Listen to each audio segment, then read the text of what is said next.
Determino a retirada de pauta do feito número 21, número 0010-652-48 e bem assim o de número 0011-610, ambos de relatoria da eminente juíza convocada Maria Raquel, em razão de pedido dela própria.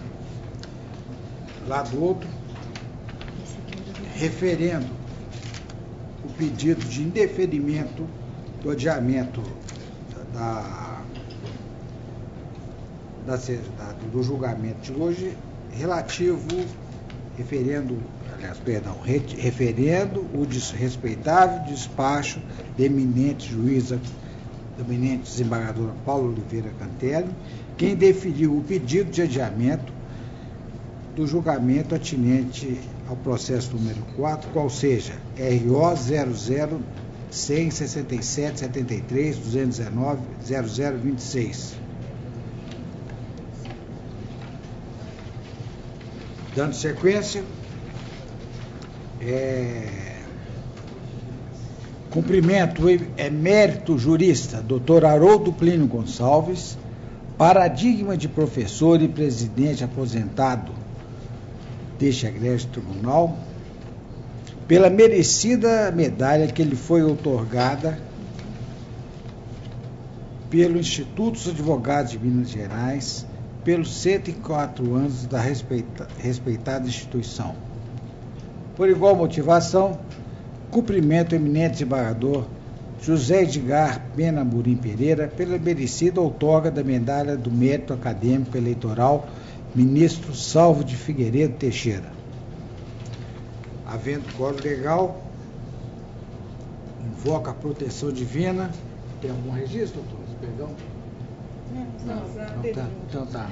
Com adesão de todos, invoca a proteção divina e declara aberta a sessão ordinária da quarta turma deste egrégio tribunal relativa ao dia 3 de abril de 2019. Lida e aprovada a ata da sessão anterior, dando sequência, proclama a unanimidade o resultado dos embaixo de declaração, tanto aqueles advindos dos processos físicos, quanto aqueles oriundos do PJE, na forma das conclusões dos relatores. Por igual motivação, os processos físicos não tem nenhuma não tem nenhuma sustentação oral. Eu proclamo a unanimidade o resultado na forma dos resultados dos eminentes relatores, com os registros das divergências lançadas pela eminente desembargadora doutora Paula, tal qual o se contém. Eu já registrei na senhora. A divergência está uma maioria. Tá, já está registrado, tá? Ressalva ou vencida quanto à isonomia. Isso. Ao pregão na forma regimental. E está aí o diário? O diário está. Está tentando interesse dele? Tem divergência. Tem divergência? Aquele é o adiado. Aquele é o de governador Valadares, está guardado. Vamos fazer de governador Valadares, que eu estou olhando para cá, para a gente. Processo com sustentação oral à distância do foro de governador Valadares, de relatoria desembargadora Paula Oliveira Cantelli, número 12, da sala das 13h06, o RO 10.713.92/2018. Voto a desembargadora Maria Luz Cardoso Magalhães e a juíza convocada Maria Raquel Ferraz Agri Valentim.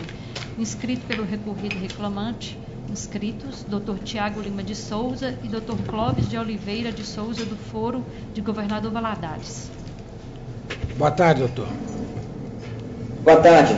Doutora Paula, apenas a conclusão, por favor. Boa tarde, doutor. Conheço o recurso ordinário interposto pelo réu e no mérito nego-lhe provimento. É a conclusão. Pois não. Doutor, qual é o nome do senhor, por favor? É doutor Tiago. Tiago. Excelentíssimos.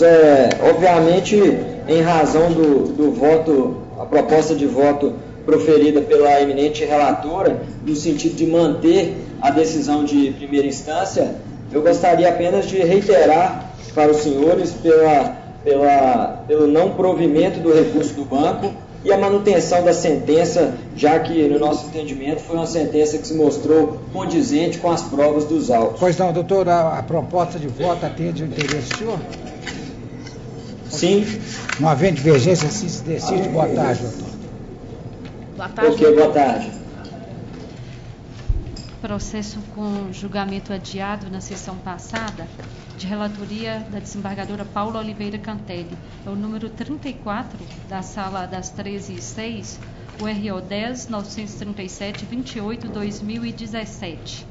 Votam a desembargadora Maria Luz Cardoso Magalhães e a juíza convocada Maria Raquel Ferraz Agri Valentim. Sustentação oral já foi realizada pelo Dr. Juliano Heitor Cabral, pela primeira recorrente, que se encontra presente. Boa tarde, doutor. Boa tarde, doutor.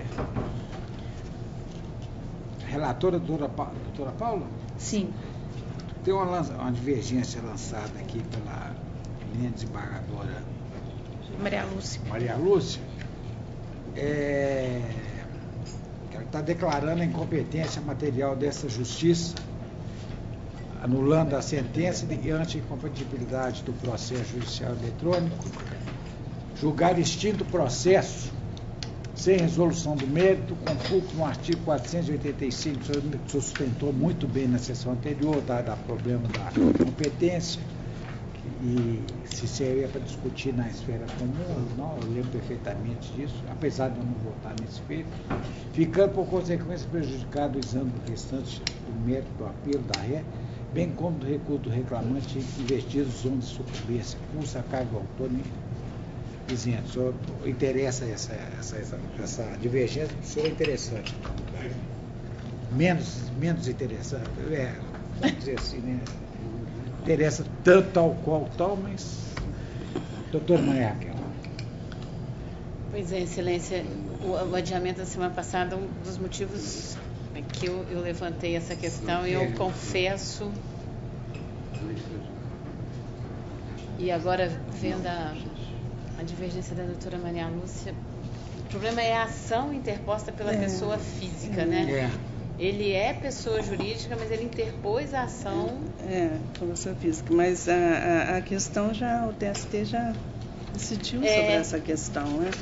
Então, eu até juntei aqui na minha divergência a iluminar tal posicionamento, cito a recente jurisprudência do plenário TST, que foi num agravo de instrumento da ré contra a competência da justiça cabal, representação comercial, contrato celebrado das pessoas jurídicas. E aí, nesse arestas, esclarece que a ampliação da competência dessa justiça especializada, pela emenda constitucional número 45/2004, não alcança os conflitos entre duas pessoas jurídicas, envolvendo contratos civis e comerciais, pois o objeto contratual não é o trabalho humano. O artigo 39 da Lei 4.886/65 estabelecer competência à justiça comum para processar e julgar as lides em que representante é representado, se restringe a hipótese de pacto de representação comercial de pessoas jurídicas. E aí vai o julgar nesse sentido. Né? Eu cito dois precedentes dessa igreja turma, senhor presidente, a doutora Denise e o doutor Antônio Carlos. Então, no caso a aqui, questão aqui da... A decisão fica com a doutora Porque Maria realmente Raquel. essa questão fica Entendi, assim, complicada, por conta que antes a nossa competência era só contra os seletistas, né? Isso. Depois, com a edição da emenda complementar do 2004, que abriu para demais questões trabalhistas, né? De relação de trabalho. Mas aqui no caso, analisando a petição do reclamante, ele não alega fraude, não perde vínculo de emprego. Só invoca o artigo 114 da Constituição. Ele só está alegando que não foram pagas devidamente as comissões, né? Porque ele era o único representante comercial lá da empresa e isso fica claro. Então ele não está se contrapondo quanto à questão, né, de que havia uma relação de emprego, de que foi fraudulenta a contratação, nada disso. Ele está apenas pleiteando a diferença de comissões. Então, o fato do reclamante ser o único representante da sua empresa, tampouco ter sido ele próprio que ajuizou a ação, não desnatura a conclusão. Eis que aqui não se discute em relação ao empregatício, mas parcelas oriundas do próprio contrato de representação comercial, que, repito, foi firmado entre duas pessoas jurídicas. A empresa da reclamante e a ré, contrato esse é do reclamante, né, e a ré, em contrato esse é albergado no artigo 1º da Lei 4.876/75 de forma incontroversa. E aí vai que a relação é tipicamente civil-comercial, grande competência da justiça comum. Traz a quota. E por isso que eu ponho o aresto do TST nesse sentido. Excelência, eu vou me permitir... Essa ementa que citada pela doutora Maria Lúcia, ela é muito recente, do ministro Cláudio Brandão. E parece que ele está falando do mesmo caso até. Ele fala até que não cabe enviar o processo à Justiça Comum, porque ele requereu, como pessoa física, o direito alheio da PJ. Eu, respeitosamente, vou acompanhar a divergência. Tá. A senhora então, redatora. A decisão, por maioria, vencida a relatora, e ficando designada para redatora a eminente desembargadora Maria Lúcia Cardoso Magalhães. A senhora poderia ler, permite que eu leia a conclusão aqui, doutora? Sim. Tá, Concedendo benefício de justiça gratuita. Se quiser, eu leio aqui. Concede os benefícios da justiça gratuita ao autor para isentar do pagamento das custas processuais e com estes recursos. No mérito, dou provimento ao recurso da reclamada para declarar a incompetência material desta justiça do trabalho, anulando a sentença. E ante a incompatibilidade do processo judicial eletrônico desta especializada da justiça comum, julga extinto o processo sem resolução de mérito com fulcro no artigo 485-4 do CPC, ficando, por consequência, prejudicado o exame do restante do mérito do apelo da ré, bem como do recurso do reclamante, invertidos a sucumbência, custas a cargo do autor, isento. Decisão na forma da conclusão do eminente de revisora vencida a relatora. Assim se decide. Boa tarde, doutora. Boa tarde, doutor. Cumprimento o senhor pelo brilhantismo da sustentação da semana passada, viu? Parabéns.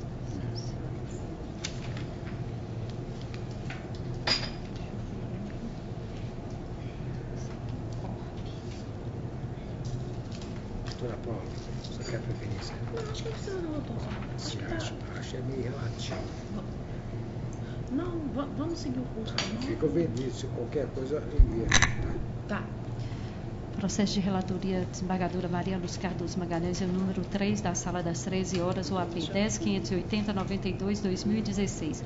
Votam a juíza convocada Maria Raquel Ferraz Aguirre Valentim, o desembargador Paulo Chaves Corrêa Filho.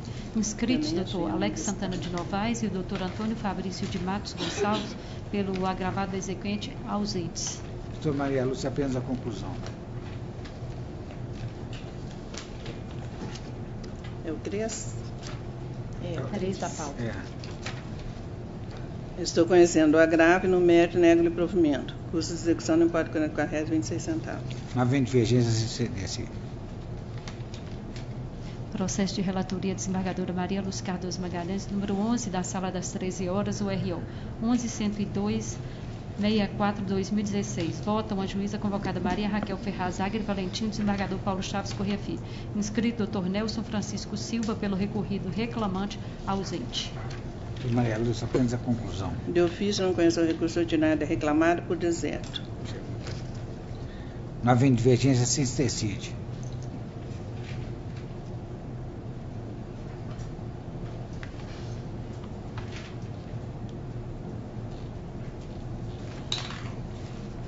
Processo de relatoria desembargador Paulo Chaves Corrêa Filho, número 42 da Sala das 13 e 4, URO 11.849.23/2016. Votam desembargadora Paula Oliveira Cantelli, desembargadora Maria Lúcia Cardoso Magalhães. Inscritos, doutora Ana Rita dos Santos, pelo primeiro recorrente reclamante, e o doutor José Vitor Vieira Diniz, pela terceira recorrida, terceira reclamada. Presente a doutora Ana Rita. Boa tarde, doutora. Boa tarde. Conheço o recurso interposto pelo reclamante no mérito do parcial provimento para, nos termos da fundamentação, declarar a responsabilidade subsidiária da segunda ré, Fiat Chrysler Automóveis Brasil Limitada, ao pagamento das parcelas objeto da condenação até 1º de agosto de 2014. Conheço também do recurso interposto pela segunda reclamada Fiat no mérito do provimento. Atende? Não vai dar divergência, atende. Não havendo divergência, se decide. Acuso o recebimento brilhante memorial, viu, doutor? Obrigada, Eu senhor. também, senhor presidente. Acuso o recebimento. Obrigada. Boa tarde. Processo de relatoria, desembargador Paulo Chaves Corrêa Filho, 34, da Sala das 13h04, ROPS, 11.177, 31/2018. Votam desembargadora Paula Oliveira Cantelli, desembargadora Maria Luz Cardoso Magalhães. Inscrita a doutora Érica Regina de Oliveira, pela recorrente reclamada, presente. Boa tarde, doutora. Café Três Corações? Sim.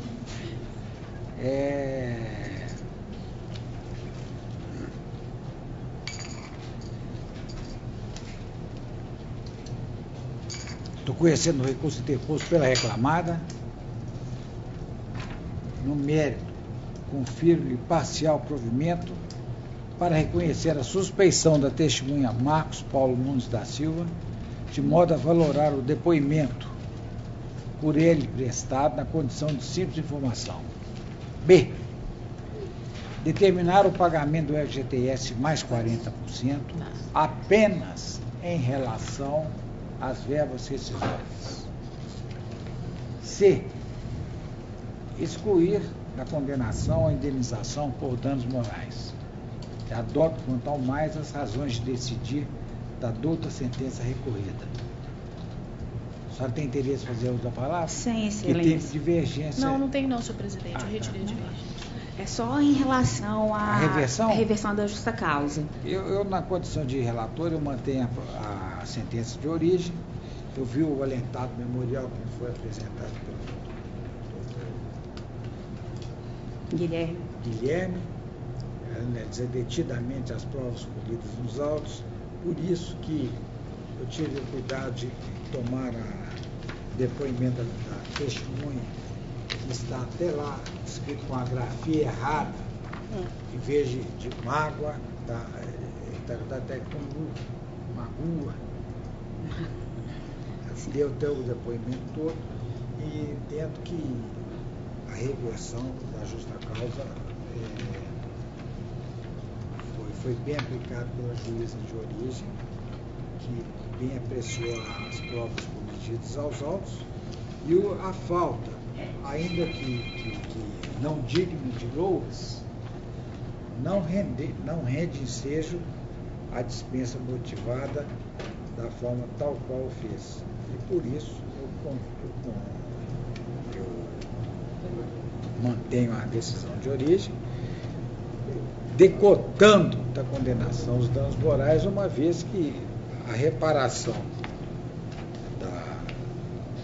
da reversão já está sendo feita pela própria justiça. Eu mantenho e dado-se a divergência. Não, senhor presidente. Não havendo divergência, se decide. Excelência. Boa tarde. Processo de relatoria, desembargador Paulo Chaves Corrêa Filho, número 43, da Sala das 13h04, RO, 11.922, 26/2016. Votam desembargadora Paula Oliveira Cantelli, desembargadora Maria Luz Cardoso Magalhães. Inscrito Dr. Christian Alves Fernandes, pelo primeiro recorrido, primeiro reclamado, presente. Boa tarde, doutor. Boa tarde. Boa tarde, senhor presidente. Eu conheço os recursos ordinários no mérito do parcial provimento ao recurso ordinário da reclamante para isentá-la dos honorários sucumbenciais. Nego provimento ao recurso ordinário do segundo reclamado, intervalo promoção de vendas limitada. Tem interesse? Aqui o problema a discussão aqui já é o tema prosaico, já é projeto de terceirização, que já está sufragado pelo polêmico do Supremo. A gente entende também da mesma forma. Não havendo divergência, senhor presidente, eu não tenho interesse na seleção. Então, não havendo divergência, assim se decide. Eu não tenho interesse na seleção. Em relação ao tema da terceirização. E eu tenho algum interesse mais? Não Então dá certo. Não havendo divergência, assim se decide. Boa tarde, doutor. Boa tarde, obrigado. Boa tarde, julgamento primeiro, doutor. Processo de relatoria do desembargador Paulo Chaves Corrêa Filho, número 18, da Sala das 13h04, ROPS 10.48707-2018. Votam desembargadora Paula Oliveira Cantelli e desembargadora Maria Lúcia Cardoso Magalhães. Inscrita a doutora Rosângela Nunes de Faria e Silva pela segunda recorrente reclamada presente. Boa tarde, doutora Rosângela. Boa tarde, excelência. Estou conhecendo os recursos interpostos e, no mérito, nego provimento ao recurso interposto pelo sindicato autor e dou parcial provimento ao recurso interposto pela reclamada para excluir da condenação o pagamento em dobro do labor prestado pelos substituídos no dia 19/3/2018. No mais, eu mantenho a decisão de origem, adotando elas ad íntegro. Tem interesse quanto à matéria relativa à obrigação de se abster de determinar ou receber o labor em feriados, excelência. Então, nesse caso aqui, eu mantenho minha proposta de voto e deixo claro que feriado do dia 19/3/2018, né? Não, quanto a esse, o senhor até acolheu que há prova nos autos do pagamento e compensação, certo? Pois é. Mas há uma obrigação de não fazer, que foi determinada também na sentença, com a qual não concorda sem consulta, recorrente reclamada. A justiça determinou que se abstenha de tomar o serviço nos dias de feriado, o que foi feito com base na Lei 10.101 de 2000, com o que não concorda, né, em razão de sustentação. A Lei 10.101, né? 10.101 de 2000. Pode sustentar, então. Excelentíssimo senhor presidente, excelentíssimos demais desembargadores que compõem a igreja turma, representantes do Ministério Público, senhoras e senhores presentes. Não concorda a recorrente sem consulta com a condenação posta na sentença no que tange à sua obrigação de se eximir de tomar serviços ou de exigir trabalho em feriados, sem que haja a prévia autorização em convenção coletiva e observada a lei municipal nos termos da Lei 10.101 de 2000. Entretanto, tal lei não tem o condão no nosso entendimento da Tavênia de revogar o entendimento da Lei 605 de 49 e dos decretos 27.048 do mesmo ano, de 49, e o decreto 9.127 de 2017. Haja vista que a Lei 605 de 49 não traz tal exigência para os estabelecimentos comerciais que têm por atividade a atividade alimentícia, como no caso da recorrente. Assim como o decreto 27.048 também expressamente traz uma autorização permanente para os casos de estabelecimentos comerciais do ramo de alimentos, que é o ramo da atividade preponderante da recorrente sem consulte. E, por fim, também o decreto 9.127 de 2017, mais uma vez, taxativamente, estabeleceu que os estabelecimentos comerciais varejistas de supermercados e hipermercados, que tenham como atividade preponderante a venda de alimentos, também têm autorização para determinar o labor em dias de feriados. Razão pela qual nos concorda que uma lei ordinária venha a dispor em contrário, seja revogado pela lei especial, conforme já aqui citado. Por outro lado, a fundamentação de que teria que haver a convenção coletiva, sendo que a convenção de 2017 já tinha expirado a sua vigência em 31 de dezembro do referido ano, não poderia ser aplicado. Portanto, em razão da outra atividade, não haveria que se falar também em autorização da convenção coletiva. Por isso, requer e reitero o pedido de provimento do recurso da recorrente sem consulta para afastar essa obrigação de não exigir o labor em feriados. E quanto, obviamente, eu não ouvi se há divergência quanto à questão dos feriados, reiterando também que houve pagamento do feriado dia 19/3, assim como compensação, razão pela qual não há que se falar também sobre pagamento em duplo. E por isso peço provimento do recurso da recorrente e, na oportunidade, também peço seja negado provimento ao recurso do sindicato, haja vista que não observada a prova produzida no processo. Pois não. Brilhante, cumprimento a senhora pela brilhante sustentação, que bem explanou a hipótese discutida nos autos. Todavia, no caso aqui, a matéria é de interpretação de leis.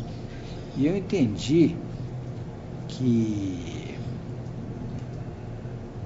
no caso, nos termos do artigo 6A da Lei 10.101/2000, introduzido pela Lei 11.603/2007, aspas, É permitido o trabalho em feriados nas atividades do comércio em geral, desde que autorizada em convenção coletiva de trabalho e observada a legislação municipal nos termos do artigo 30, inciso 1º da Constituição. Pois bem, o decreto número 2748 de 1949, no que se refere ao funcionamento do comércio em feriados, está superado, data máxima vênia, pelo dispositivo legal SUS de transcrito, norma especial mais nova e hierarquicamente superior.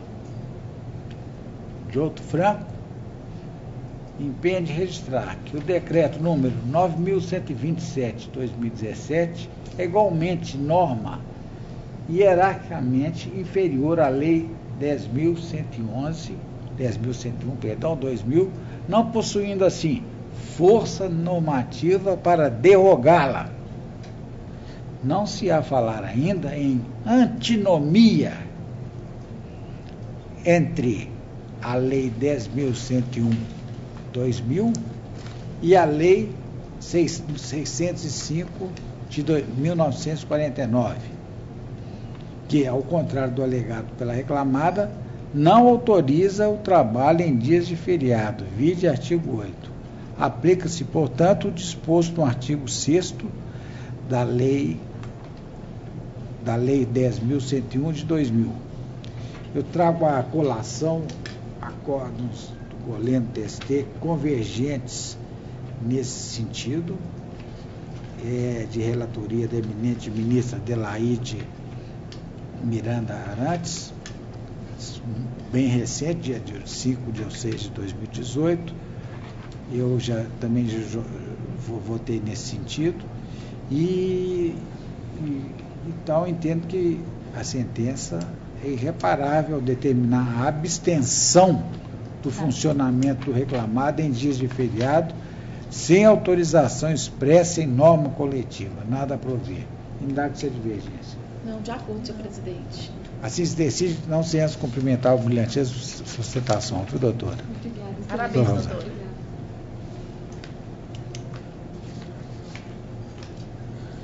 Processo de relatoria, desembargadora Paula Oliveira Cantelli, o número 8 da Sala das 13 e 6, o RO 10.381/23/2017. Votam a desembargadora Maria Luz Cardoso Magalhães e a juíza convocada Maria Raquel Ferraz Aguirre Valentim.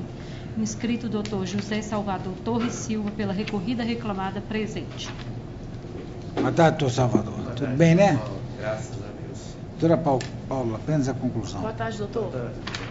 Conheço o recurso ordinário interposto pela autora e, no mérito, dou-lhe provimento para condenar a réu ao pagamento das horas extras, excedentes a 12 horas por jornada, a se apurar conforme cartões de ponto por todo o período mandatório prescrito, condicional normativo ou na falta de 50% e reflexos em aviso prévio, férias acrescidas de 1/3, FGTS acrescida de indenização de 40%, observando o divisor 210, a súmula 264, a tolerância de 5 a 10 minutos previsto no artigo 58, parágrafo 1º do CLT.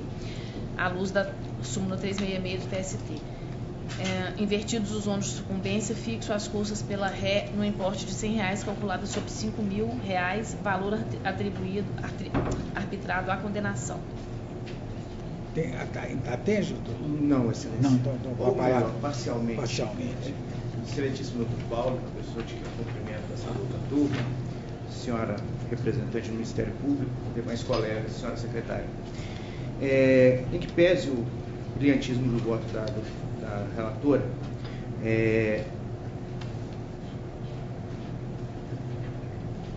a reclamada requer aqui na tribuna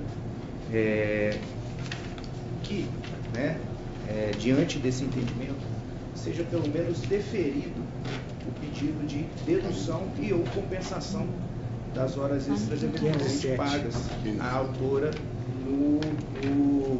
nos contra-cheques. De fato, a prova foi produzida pela autora durante o processo, ela não corroborou a jornada descrita na inicial e, de fato, existem algumas horas extras lançadas, mas também existe, e os cartões e as fichas de registro demonstram isso, tal como arguído em defesa, que houve ou o pagamento, mas principalmente a compensação dessas horas laboradas. Por isso se requer da tribuna que seja permitida essa compensação, essa dedução, tendo em vista o teor do recurso. Pois não. Senhor presidente, cumprimento o doutor Salvador pela sustentação oral. O voto é extenso, eu vou fazer só uma breve explanação, uma breve justificativa em razão do provimento do apelo da empregada.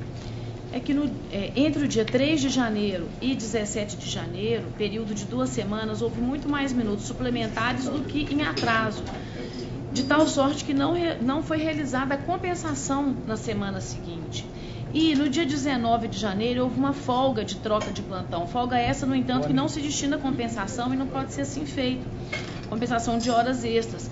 E de qualquer modo também não atenderia esse critério da compensação na semana seguinte, na medida que no dia 3 de janeiro a autora acumulava minutos extras diários que deveriam ter sido compensados até no máximo 10 de janeiro, quando se completou um módulo semanal. Sendo desnecessário dizer que essa folga habitual de 24 horas, própria do regime de 12 por 36, não serve para tal compensação.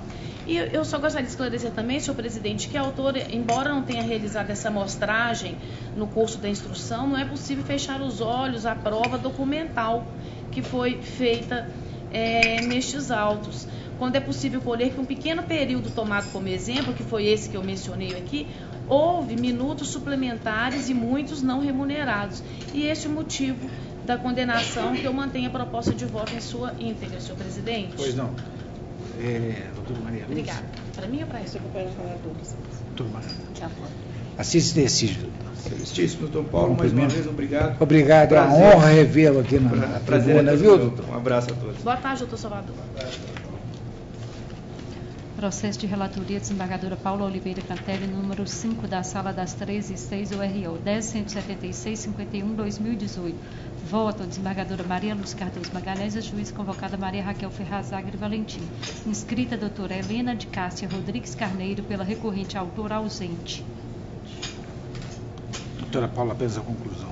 São aqueles processos da Confederação da Agricultura, a doutora Helena está ausente, não, doutor Paulo? É. Conheço o recurso ordinário interposto pela autora e no mérito nego-lhe provimento. Não havendo divergência, assim se decide.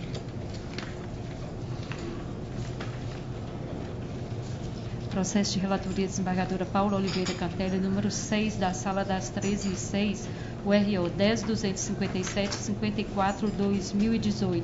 Voto, desembargadora Maria Luz Cardoso Magalhães e a juíza convocada Maria Raquel Ferraz Agri Valentim. Inscrita, doutora Isabela Sanglar Pimenta Machado, pelo primeiro recorrente reclamante presente. Doutora Paula, apenas a conclusão, por favor. Boa tarde, doutora Isabela. Boa tarde, senhor. Conheço os recursos ordinários interpostos pelas partes. No mérito, dou parcial provimento ao apelo do autor para deferir reflexo da verba representação em PLR, conceder os benefícios da justiça gratuita, majorar para 10% o percentual de honorários sucumbenciais devidos pelo réu. E dou parcial provimento ao apelo do réu para determinar que a verba representação deferida ao autor corresponda aos valores pagos a tal título para a empregada Geisabeth Mendonça da Silva Targueta, pelo período imprescrito em que o autor foi supervisor administrativo e ao maior montante praticado pelas funções de gerente, exceto gerente geral, como se apurar a liquidação em face dos contra-cheques juntados pelo réu, pelo período em que o demandante foi gerente administrativo. Mantém o valor da condenação, pois compatível. Atende, doutora? Atende, excelência. Não havendo divergência, sim se decide. Boa tarde, doutora. Obrigada. Boa tarde, doutora Isabela. Sandrila.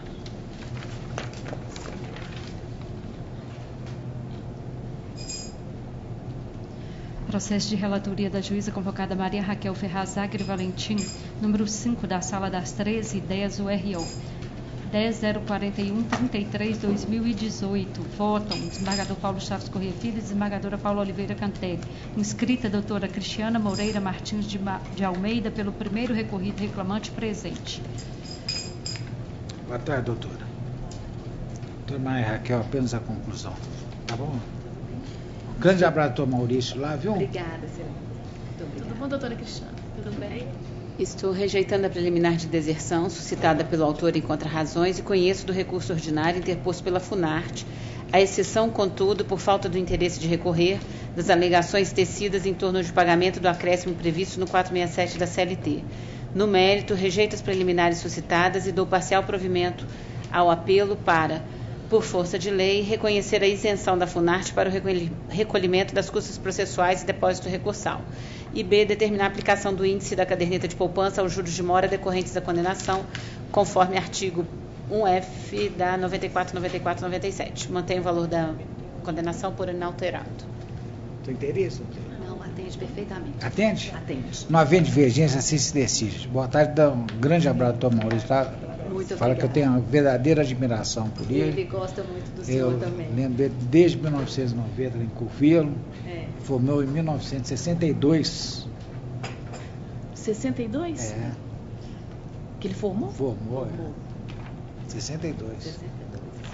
Beleza. Tenho muita admiração por ele. Obrigada. Obrigado. Um grande Também abraço. tem. Obrigado. Também vi meu abraço, doutora Cristiano Pereira. Obrigado, doutora. Processo de relatoria da juíza convocada Maria Raquel Ferraz Agri Valentim, número 29, da Sala das 13 e 10, URO 10.837-85/2017. Vota desembargador Paulo Chaves Corrêa Filho e desembargadora Paula Oliveira Cantelli. Inscritos, doutora Mariana Gonçalves de Souza, pela segunda recorrente reclamada, e o doutor Emerson Fernando Silva, pelo primeiro recorrente reclamante, presentes. Boa tarde. Boa tarde, doutor. Quem que é pela reclamante aí? Doutora Raquel, apenas a conclusão, por gentileza. Estou conhecendo de ambos os recursos e no mérito. Provejo parcialmente o apelo da ré para determinar que na apuração das contribuições previdenciárias não incida a aplicação de multa, a qual somente deverá ser aplicada após o exaurimento do prazo de citação para pagamento, se descumprida a obrigação, observado o limite legal de 20%, conforme súmula 368. E para que, quando da liquidação, sejam excluídas 5 horas extras do total de horas extras intervalares apurado a cada período de 12 meses, mantidos os demais parâmetros fixados na sentença. Também provejo parcialmente o apelo da autora para determinar que, para efeito de correção monetária, seja utilizado até 24 de março de 2015 a TRD e, a partir de então, o IPCAE. Mantém o valor da condenação. Doutor, tem interesse? Pois não. Primeiramente, eu cumprimento a todos, na pessoa do senhor presidente. Só uma questão, eminente relatora, com relação ao intervalo intra-jornada, como que ficou? Proposta de voto? É que eu estou lembrando aqui, salvo engano, no recurso da empresa, a empresa aponta o depoimento pessoal da reclamante, em que ela falou que havia o intervalo. Então, eu estou que só conseguiu usufruir 1 hora de intervalo 5 vezes por ano. Então, eu estou excluindo 5 vezes por ano, mantendo em relação aos demais. Tá. Provimento parcial. Com relação a...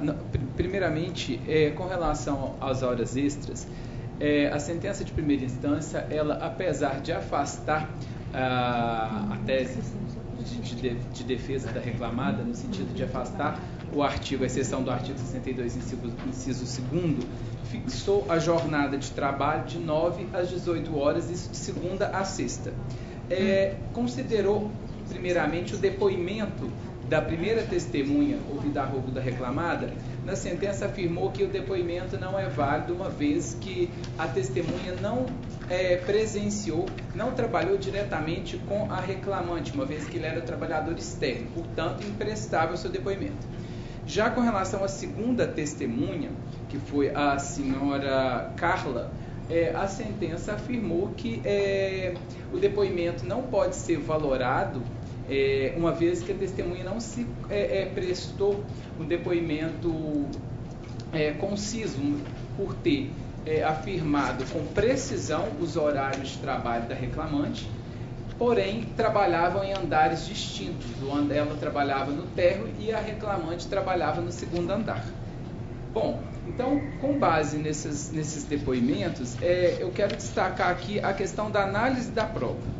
Primeiramente, é importante salientar que a reclamada não junta os cartões de ponto. Então, por si só, já requer também a aplicação da súmula 338. Considerando que a presunção relativa da súmula, é importante, então, passar a análise do depoimento dessas testemunhas. A primeira testemunha, de fato, ela não trabalhou diretamente com a reclamante, mas ela afirmou no seu depoimento que ia até a sede da reclamada de 2 a 3 vezes por semana, que quando iniciava a jornada, nessas ocasiões, que iniciava a jornada em torno de 6 ou 7 horas da manhã, a reclamante já estava no local de trabalho, e afirmou também que de 2 a 3 vezes por semana deixava a reclamada, encerrava as atividades, ou 20h30 ou 22h30, essa última nos momentos em que havia reuniões. E, portanto, ela afirma que às 7 horas da manhã, nesses dias, a reclamante já estava lá.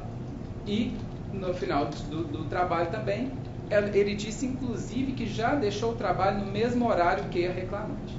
Então, a testemunha, ela comprovou a realidade laboral da reclamante. De fato, ela não via a hora que ela entrava e que ela deixava o trabalho, mas nesses dias ela presenciou que a reclamante já estava lá. Já com relação à segunda testemunha, que é a senhora Carla, no depoimento da testemunha, consta que de janeiro de 2015 a janeiro de 2016, a testemunha e a reclamante trabalhavam no mesmo andar. Mesmo se assim não admitíssemos se elas não trabalhavam no mesmo andar, portanto não conseguiria ali retratar qual era a realidade laboral da reclamante, ainda assim havia um contato por telefone. Isso também ficou no depoimento, que a depoente, ela entrava em contato após as 18, 19 horas, em contato com a reclamante, e que iniciava o trabalho às 8 horas e que nesse momento a reclamante já estava lá. Somado a isso, a testemunha ouvida a rogo da reclamada, ela disse expressamente que não acompanhava a rotina da reclamante porque as atividades eram independentes. Então, analisando o depoimento dessas 3 testemunhas, data máxima vênia, a fixação da jornada de 9 às 18 horas, segunda a sexta, não pode se manter, uma vez que esses depoimentos são claros que a jornada ela era elastecida, ela não era somente nesses pontos. Então, com base no depoimento das 3 testemunhas, mais a prova documental, a falta dos cartões de ponto, o que se requer a Vossa Excelência é que majore o valor, o horário da reclamante de acordo com a petição inicial. E, por fim, com relação ao pagamento, à indenização do veículo, o juiz de primeira instância, ele indeferiu isso somente no período que a reclamante exerceu o cargo de especialista de operação comercial. O juiz sentenciante, ele indeferiu uma vez que ele entendeu que a prova ficou dividida, que não há prova nos autos de que, para exercer tal função, a reclamada exigiu que a reclamante tivesse que ter veículo próprio. Como eu já disse anteriormente, e considerando que o depoimento das testemunhas tem que ser de uma maneira qualitativa e não quantitativa, há elementos também suficientes nos autos que comprovam o depoimento dessas 2 testemunhas, que afirma que, para exercer tal atividade, há a necessidade de possuir veículo próprio. Em contrapartida, a testemunha ouvida a rogo da reclamada diz que não sabe quais eram as atividades da reclamante, não tem ideia do que seja. Então, com base no princípio da alteridade consagrado no artigo 2º da CLT, também se requer que seja deferida uma indenização pelo uso do veículo na atividade laboral. São esses argumentos. Obrigado.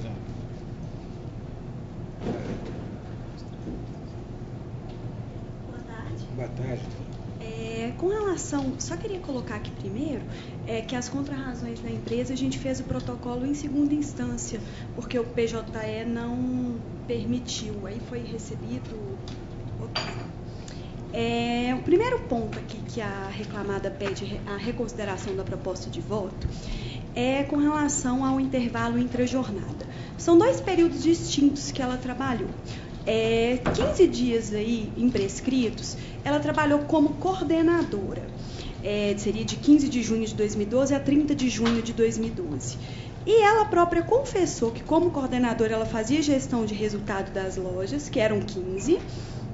E a testemunha, ouvida até a rogo dela, o senhor Alderson, que embora não tenha trabalhado com ela, como bem reconheceu o juízo Primevo, como especialista, ele era coordenador. E o senhor Alderson, a respeito do horário de almoço dos coordenadores, ele falou, olha, que o depoente era coordenador, que o depoente não tinha horário de almoço definido e que o depoente, como coordenador, também atendia lojas no interior, que viajava muito.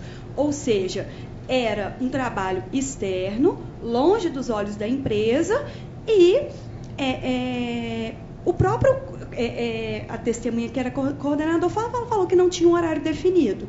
Então, a gente pede aí o afastamento do intervalo entre a jornada, primeiramente durante esses 15 dias imprescritos que ela foi coordenadora. Durante o período que ela foi especialista, o juiz indeferiu porque ele falou que a testemunha não soube afirmar o horário de trabalho, o horário do intervalo. Mas vamos ver o que a testemunha falou. A testemunha Mirella, testemunha da empresa, que falou que trabalhava ao lado dela, que a depoente gozava de uma hora para alimentação, que sabe que a reclamante saía para ajudar o filho em adaptação na creche entre meio-dia e 13h30, 14 horas, ou seja, no horário do almoço ela saía para resolver um assunto pessoal, e que não viu ninguém levar lanche ou comida para a reclamante no local de trabalho. Ela trabalhava ao lado da reclamante. Ao contrário aí da testemunha da reclamante, que foi ouvido o senhor Alderson, que não trabalhou com ela, e a testemunha Carla, que o próprio juiz reconheceu que tentou levá-lo a erro, que trabalhava em andar diferente. Elas trabalhavam lado a lado, e ela via ela saindo para levar o filho na creche durante o horário de almoço, e ninguém levar lanche para ela. Ou seja, no horário que ela saía para levar o filho na creche, atender o interesse pessoal, ela certamente se alimentava. Ninguém levava lanche para ela. Então, ninguém fica sem comer esse tempo inteiro. Então, a gente pede aí a reconsideração do intervalo entre a jornada devido ao depoimento da testemunha. E com relação à PLR, o juiz deferiu o pagamento de PLR no ano de 2012, falando que o reclamante trouxe aí uma amostragem, mas o juiz não analisou, data máxima vênia, o acordo coletivo. O reclamante, ele pede para que a PLR seja equivalente a 2,5 salários. Mas a norma coletiva da empresa fala que a PLR poderá chegar até 2,5, e aí tem até o quadro no recurso, e no caso de coordenadores e especialistas, caso os resultados coletivos e individuais sejam plenamente alcançados. E o que acontece? A reclamante não se tornou elegível ao recebimento de 2,5 salários porque ela não atingiu todas as metas. Veja, por exemplo, na página 14 do recurso da empresa, que resta claro aí do comprovante de pagamento que a gente colacionou, que ela não atingiu o critério de competências, que era um dos requisitos para que ela fosse elegível ao recebimento de 2,5. Ou seja, como ela não atingiu, ela não recebeu 2,5. 2,5 não era o que ela tinha que receber, era o que ela poderia receber. E outra coisa, né, o cálculo da PLR que a empresa fez, utilizou o salário nominal dela em dezembro de 2012. E o juiz deferiu com base no salário recebido por ela em 2013, que também está diferente aí do que prevê a norma coletiva. Com relação à consideração, à valoração do depoimento das testemunhas, a empresa pede para que seja considerado a impressão do juiz de primeiro grau, que colheu o depoimento das partes e teve aí condição de melhor verificar, né, se elas estavam mentindo, falando a verdade. Ele próprio fundamentou aí na sentença, com relação à testemunha Carla, que ela deu depoimento produzido com má fé, faltou com a verdade. Então, a gente pede para que seja aí mantida a sentença nesse aspecto. Com relação às horas extras, a testemunha ela falou que ela não sabia a rotina de trabalho, as atividades eram independentes, mas ela trabalhava ao lado da reclamante e via o horário que ela chegava e que ela saía. E com relação ao aluguel de veículo, de fato a prova ficou dividida. A testemunha Mirella falou que não precisava para ser especialista de carro, e a testemunha que ela trouxe, que o próprio juiz não considerou a depoimento, não deu força probante ao depoimento, falou que precisava. A prova ficou dividida e, em razão disso, a reclamada pede para que a sentença seja mantida nesse aspecto. Pois não. Doutora Maria Raquel. Eu ouvi atentamente, muito boas as sustentações e deram um panorama geral do processo. Eu vou ser objetiva e vou fazer aqui algumas rápidas considerações.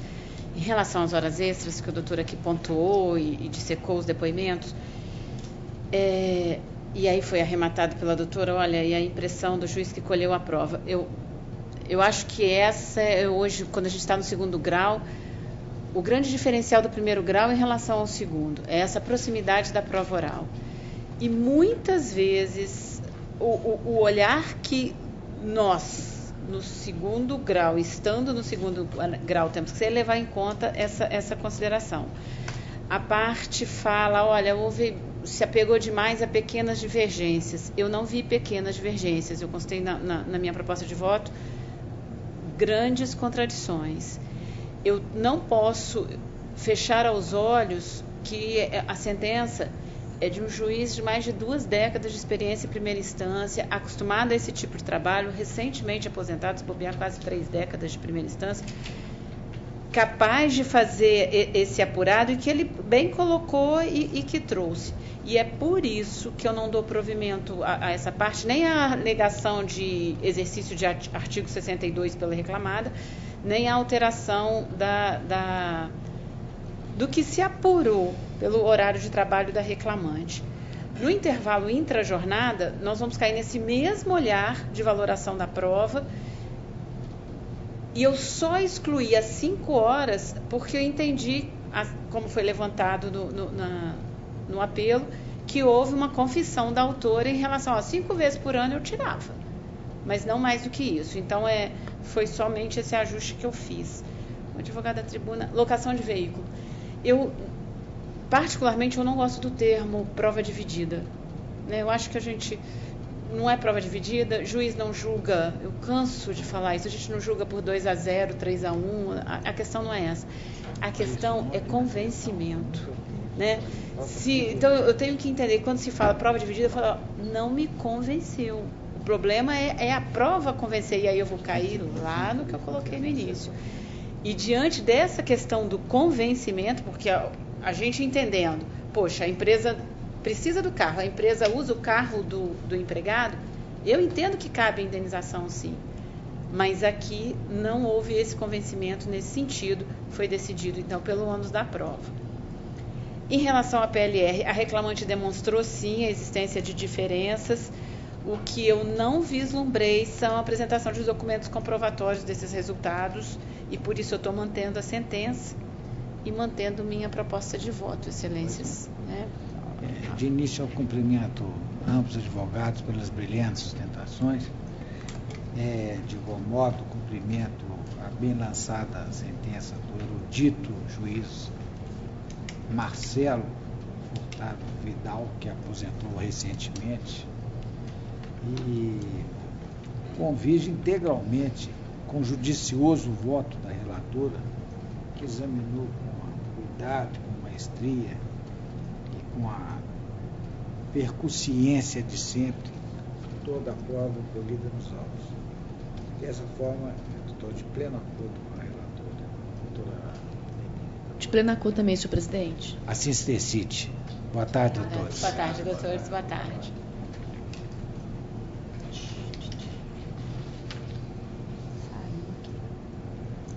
Tem mais? É para assistir. Não, meu. Só porque saiu aqui. Só um segundo.